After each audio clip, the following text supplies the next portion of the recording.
দিনটা ছিল আমার বরের বার্থডে, তাই আমি একটা কেক কিনে দাদাদের ফ্রিজে রেখে দিয়েছিলাম। আর কেকটা কিনতেও সাহায্য করেছিল দাদারাই। তো তারপর আমার বর অফিস চলে যাওয়ার পর আমি দাদাদের বাড়ি গেছিলাম কেকটা আনতে।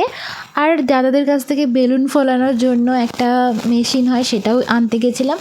আর একটা টিউব চাই এখানে নাম লেখার জন্য, কারণ কেকের ওপর এখানে নাম লিখে দেয় না, তো নিজেদেরকেই সেটা লিখতে হয়, সেটা আনতে গেছিলাম।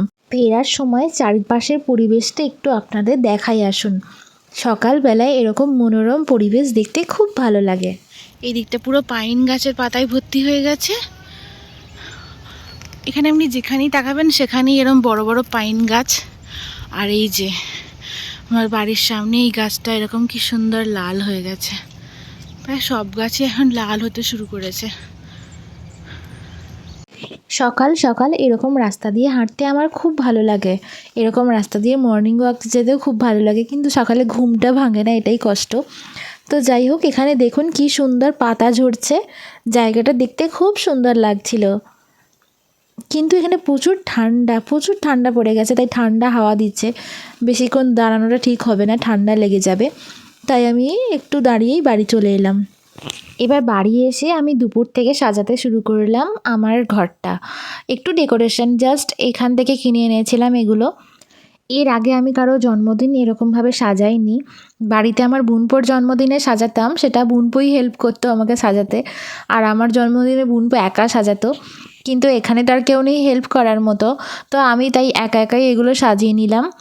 জানি না এভাবে এগুলো কীভাবে লাগাতে হয় সেটাও দেখছিলাম, কারণ অনেক বড় ছিল এই রিবনটা। তারপরে আমি আবার শর্ট হাইট ওপরে আবার লাগাল পাবো না।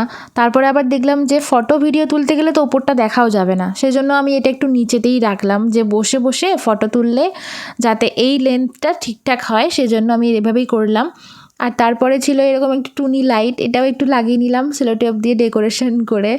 তো এই রকম ডেকোরেশন কিন্তু আমি প্রথমবার করছি, বারবারই বলছি, কারণ এটা কোনোদিন করিনি, তো জানি না কেমন হয়েছে। ভালো মন্দ যাই হোক, প্রথম বছর বরের বার্থডে, তাই এভাবে আমি একটু সাজিয়ে নিলাম। এরপর বেলুন ফোলাতে গিয়ে তো এক কাণ্ড, কারণ বেলুন ফোলানোই যাচ্ছিল না।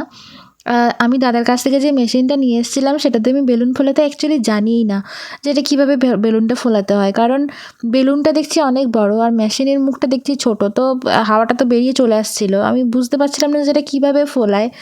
তারপরে আমি দেবযানীদিকে জিজ্ঞেস করলাম, তারপরে আবার ইউটিউবে ভিডিও পাঠালো, ইউটিউবে ভিডিও দেখলাম, তারপরে যাই হোক কোনো রকমে কষ্ট করে ফুলিয়েছিলাম। এই বেলুনটা তো আমি মুখেই ফুলিয়ে দিয়েছিলাম, কারণ দেখছি যে হচ্ছে না, কি করা যাবে, আমি একটা বেলুন মুখে ফোলালাম। তারপরে দেখছি মুখে ফোলাতে গিয়ে খুব কষ্ট হচ্ছে, মেশিনটা যখন আছে একটু কাজে লাগানো যাক। তারপরে আমি কি করলাম, ওই মেশিনটা অনেকক্ষণ ধরে চেষ্টা করে করে তারপরে বেলুনটাকে ফোলাতে সক্ষম হয়েছি, কিন্তু এটাতে হাতে খুব ব্যথা হয়ে যাচ্ছিলো, কারণ বাঁ হাতে বেলুনটাকে ধরে থাকতে হচ্ছিলো, নাহলে হাওয়াটা বেরিয়ে যাচ্ছে, তো একটু লাগছিল। তাই যাই হোক, আমি এই কটা বেলুন ফোলাতে সক্ষম হলাম। এখন আমার সাজানো কমপ্লিট হয়ে গেছে, এই যে। আর রুমটাও ক্লিন করে নিয়েছি ভ্যাকুয়াম করে। তো কেমন হয়েছে ডেকোরেশন বলো তোমরা কমেন্ট করে। রুমটা তো সাজানো হয়ে গেছে, এবার বাকি কাজ করতে হবে। তো যাই, এবার কেকের ওপর নাম লিখতে হবে। এখানে কেকে এরকম নাম টাম লিখে এরকম দেয় না, তো দেবযানীদের কাছ থেকে আমি জেলটা নিয়ে এসেছি, সেটা দিয়ে এবার নামটা লিখ। ভাবলাম ব্যাক ক্যামেরায় একবার দেখিয়ে দিই আপনাদের যে কেমন লাগছে জিনিসটা। আপনারাই বলুন কমেন্ট করে কেমন লাগছে। এরপর কেকটা ডেকোরেশন করার পালা, ডেকোরেশন মিন্স জাস্ট নামটা লেখার পালা। তো আমি নামটা লিখে নিচ্ছিলাম। এরপর বাকি ব্লগটা কন্টিনিউ হবে আমার বর বাড়ি আসার পর।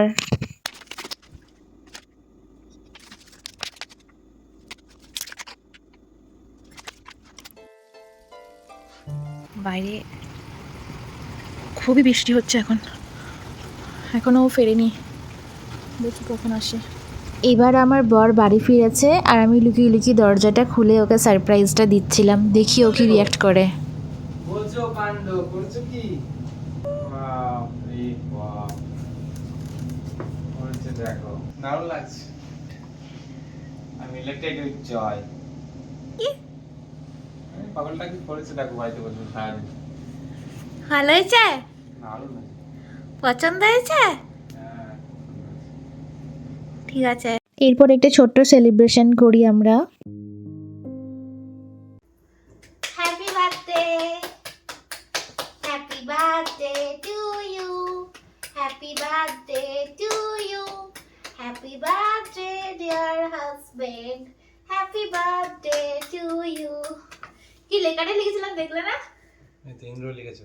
আমি লিখেছিলাম এটা। বুঝতেই পেরেছি। আরে খাই দাও।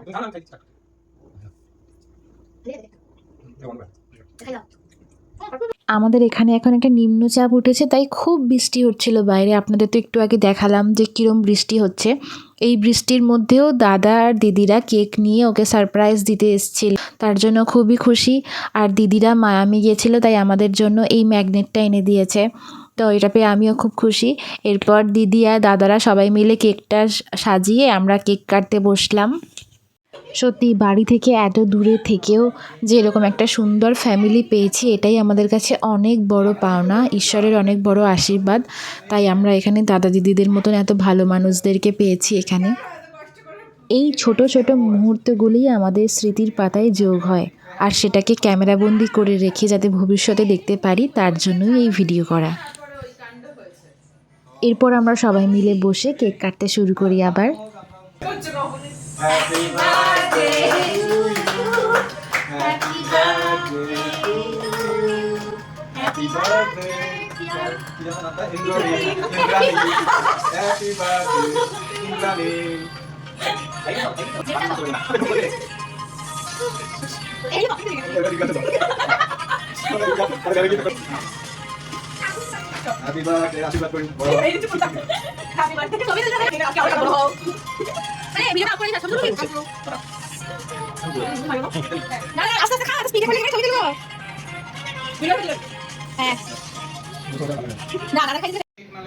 আরে তুমি একটা কাজ করতে পারো, ওইটাই রেখে বাকিটা আমাদের দিবে। দেখা হচ্ছে নেক্সট কোনো ভিডিওতে। সবাই ভালো থাকবেন।